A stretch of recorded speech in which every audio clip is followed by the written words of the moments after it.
형제자 여러분 안녕하세요. 오늘은 2월 27일 수요일 속이는 자에서 사랑하는 자로 라는 제목으로 창세기 29장 15절부터 30절까지를 묵상합니다. 15절 라반이 야곱에게 이르되 내가 비록 내 생질이나 어찌 그저 내 일을 하겠느냐 내 품삯을 어떻게 할지 내게 말하라. 자, 야곱이 라반의 집에 도착해서 라반이 야곱을 잘 받아주고 내 혈육이라고 내 가족이라고 받아주면서 한 달 동안 그 안에서 함께 살게 됩니다. 근데 야곱이요, 그냥 손님처럼 있지 않고 가족처럼 집안일을 돌보고 섬기면서 아마 성실하게 했던 것 같아요. 그래서 라반이 야곱에게 네가 내 조카이고 내 혈육이고 나와 함께하는 가족처럼 있지만 어떻게 그 월급 없이 무임금으로 일할 수 있겠느냐. 네가 정당한 월급을 정하면 내가 그것을 줄 것이라고 얘기합니다. 어떻게 보면 라반이 야곱을 배려한다고 생각하지만 라반은 그 꿍꿍이는 뭐냐면 야곱을 왜냐면 야곱이 한 달 동안 일하는 거 보면 굉장히 성실하게 열심히 일하거든요. 야곱은 그런 마음이 있었던 것이 뭐냐면 라헬을 좋아했기 때문에 라헬 아내로 맞이하고 싶은 마음이 있기 때문에 아마 더 열심히 했던 것 같아요. 잘 보여야 되니까. 그런 마음도 알고 또 야곱이라는 아이가 성실하게 일하고 집안에 굉장히 도움이 되니까 어떻게 해요? 이 야곱을 오랫동안 이렇게 붙잡아 두고 일할 수 있는 그 계획, 그 계략을 라반이 세운 것입니다. 16절 라반에게 두 딸이 있으니 언니의 이름을 레아요 아버지 이름을 라헬이라.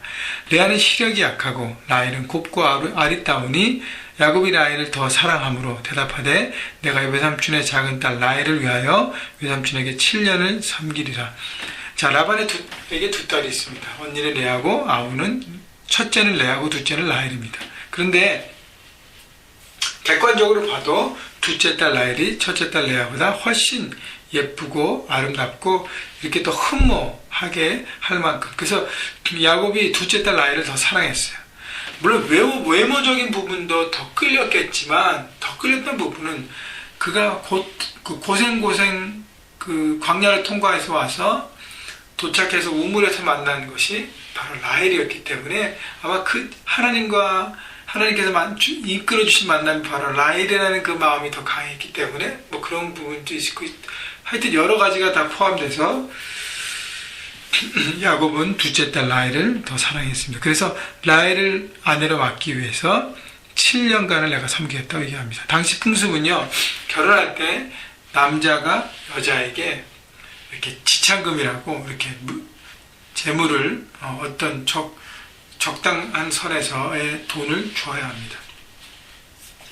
자, 그래서 그 돈이 야곱은 없잖아요. 그래서 노동으로 그것을 하려는 것이죠. 근데 7년이라는 것은 보통 남자들이 당시에 갖고 오는 거에 뭐 몇 배 이상이에요. 그만큼 야곱은 라헬을 사랑했기 때문에 7년간 내가 섬기겠다고 생각하면서 외삼촌 라반에게 그것을 제시합니다. 19절 라반이 이제 그를 내게 주는 것이 타인에게 주는 것보다 나으니 나와 함께 있으라.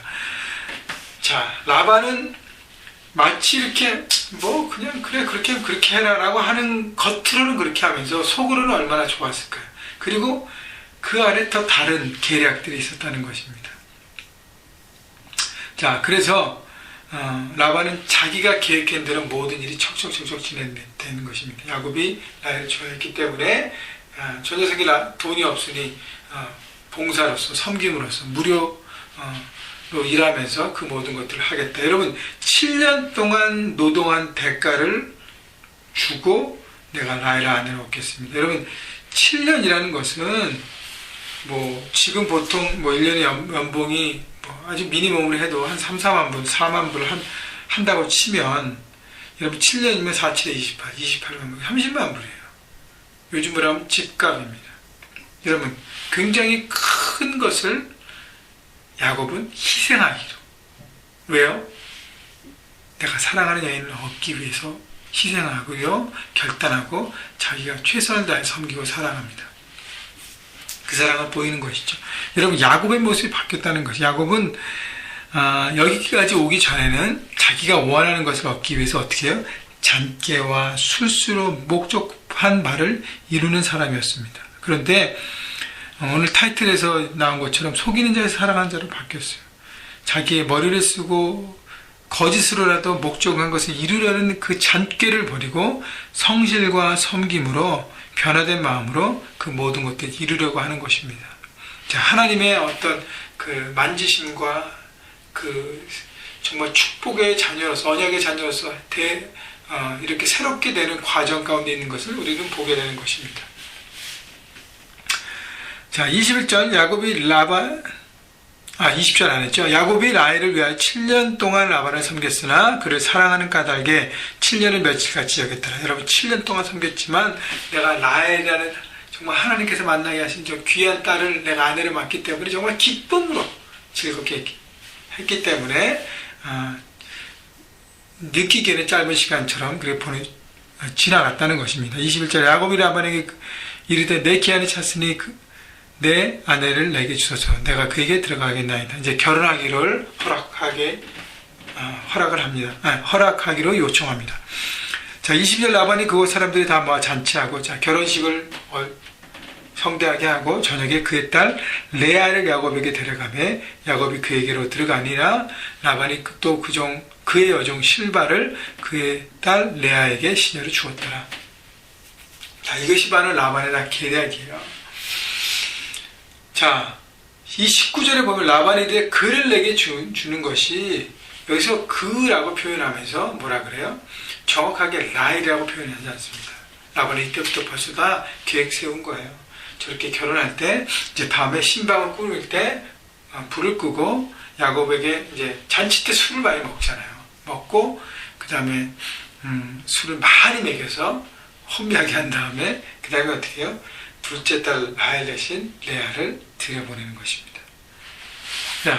자, 그래서 25절 야곱이 아침에 보니 레아라 라반에게 이르되 외삼촌이 어찌하여 내가 이같이 행하셨나이까? 내가 라헬을 위하여 외삼촌을 섬기지 아니하였나이까? 외삼촌이 나를 속이심은 어찌 됨이니까? 여러분, 야곱은 속이는 자에서 어떻게 속임을 당하는 자로 바뀌게 됩니다. 자신의 거짓된 삶을 돌아보는 계기가 되는 것이죠. 속임당한 사람이 어떻게 아프고 얼마나 황당하고 얼마나 답답하고 그런 마음들을 이해하는 사람으로 바뀌는 것입니다. 외삼촌이 나를 속이시면 어찌 됩니까? 한 번도 자기가 속임당한 적 없잖아요. 자기의 잔꾀한 머리로 목적한 것을 이루는 삶을 살았기 때문에. 그러나 외삼촌을 통해서 속임을 당하고 야곱은 점점 더 깊고 넓은 하나님의 언약의 아들로 변화되고 있는 것이죠. 26절 라반이 이르되 언니보다 아우를 먼저 주는 것은 우리 지방에서 하지 아니하는 바라. 이를 위하여 7일을 채우라. 우리가 그 돈 내게 주리니 내가 또 나를 7년 동안 섬길지니라. 자, 라반이 구차한 변명을 합니다. 우리 지방에서는 풍속이 동생의 언니보다 가지 못한다. 그렇다면 어떻게 해요? 처음부터 얘기했었어야죠. 야곱이 처음에 라헬을 위하여서 7년 일하고 아내를 달라 그럴 때 그때 얘기했어야 되죠. 그러나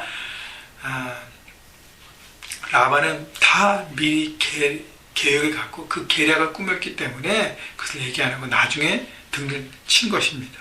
그러면서 7일을 채우라는 것은 7일 동안의 결혼식의 그 시즌을 마치고 그러면 둘째 딸 라헬 네가 원하는 날도 줄 텐데 조건을 내세우죠. 내가 또 나를 7년 동안 섬길지. 여러분, 또 다른 7년을 제시합니다. 두 딸을 가지고 라반은 비즈니스 하는 것이에요. 14년의 노동력을 빼앗은 것입니다. 28절 야곱이 그대로 하여 그 7일을 채우매 라반의 딸 라헬도 그에게 아내를 주고 라반이 또 그의 여종 비라를 그의 딸 라헬에게 주어 시녀가 되게 하매 야곱이 또한 라헬에게로 들어갔고 그가 레아보다 라헬을 더 사랑하여 다시 7년 동안 라반을 섬겼더라. 또 아내 라헬을 사랑하기 때문에 7년 동안 약속을 지키는 사람이 됩니다. 여러분, 옛날 야곱 같았으면 7년 동안 약속을 하고 그걸 어떻게 할까 또 머리를 굴릴 텐데 야곱은 그 말했던 것에 대한 책임을 지고 그것을 끝까지 이루는 사람으로 바뀌어가게 되는 것입니다. 여러분, 한 사람을 사랑하기 위해서 자기의 것들을 내놓고 희생하고 섬기는 것, 귀한 마음입니다. 여러분, 목적을 위해 거짓으로 모든 것을 꾀하는 속이는 자에서 이제는 한 사람을 위해서 자신을 희생하고 사랑하는 사람으로 바뀌어가는 것입니다. 여러분, 우리에게 중요한 것은 뭐냐면 하나님의 마음을 품는 것입니다. 한 사람을 위해서 희생하는 마음. 여러분, 온 인류를 위해서 십자가를 지신 예수님의 사랑도 바로 희생입니다. 왜 희생하셨습니까? 바로 우리 모두를 사랑하셨기 때문인 것입니다. 예수님도 목적을 위해서 다른 방법을 쓸 수 있었어요. 그러나 그것은 하나의 방법이 아닌 것입니다. 자, 그래서 여러분, 한 사람을 품고 사랑하고 섬기는 것이 너무너무 귀한 것이고요. 그리고 자기의 약점들을 어떻게 해요? 다른 사람으로부터 보게 될 때 과연 내가 무엇이 연약하고 나 때문에 누가 피해를 보고 나 때문에 누가 더 아파했는지를 돌아보는 그런 계기가 되는 것입니다. 여러분 삶 가운데서 혹시 여러분의 약점을 상대방을 통해서 보여진다면 여러분 그것을 나를 향한 하나님의 뜻인 줄 알고 그것을 받아들이고 생각하고 여러분의 약점들을 이렇게 보완하면서 하나님의 사람으로 더 견고하고 성숙하게 되어지기를 주님의 이름으로 축원합니다.